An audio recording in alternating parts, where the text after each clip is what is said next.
அன்பிற்கினிய தமிழ் உறவுகளே, இன்றைய நாள் தமிழ்த்தாயின் தவப்புதல்வன் முத்தமிழறிஞர் டாக்டர் கலைஞர் அவருடைய 8ஆம் ஆண்டு நினைவு நாள்.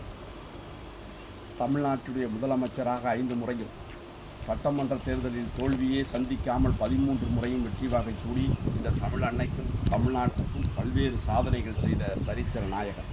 அரசியல்வாதி என்கின்ற ஒரு குறுகிய வட்டத்திற்குள் அவரை அடைக்க முடியாது.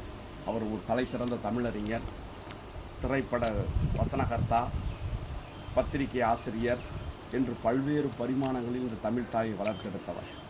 மதராஸ் ஸ்டேட் என்பதை தமிழ்நாடு என மாற்றியவர் பேரறிஞர் அண்ணா.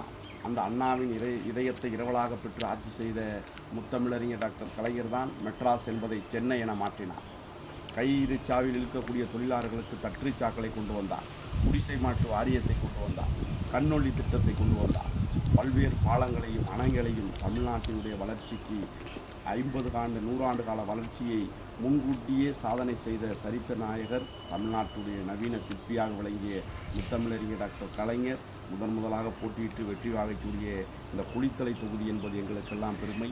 அந்த குளித்தலை தமிழ்ச்சங்கத்தின் தலைவர் என்கின்ற முறையில் ஒரு அரசியல்வாதி என்கின்ற அடையாளத்தை தாண்டி தமிழ்நாட்டின் தலை சிறந்த தமிழறிஞர், தன்மான தமிழன், தமிழனின் புகழை தரணியெங்கும் எடுத்துச் சென்றவர்.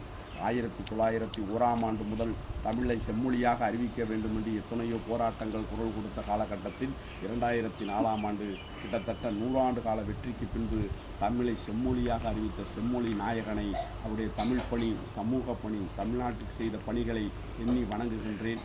வாழ்க தமிழ், வளர்க தலைவர் கலைஞரின் புகழ்.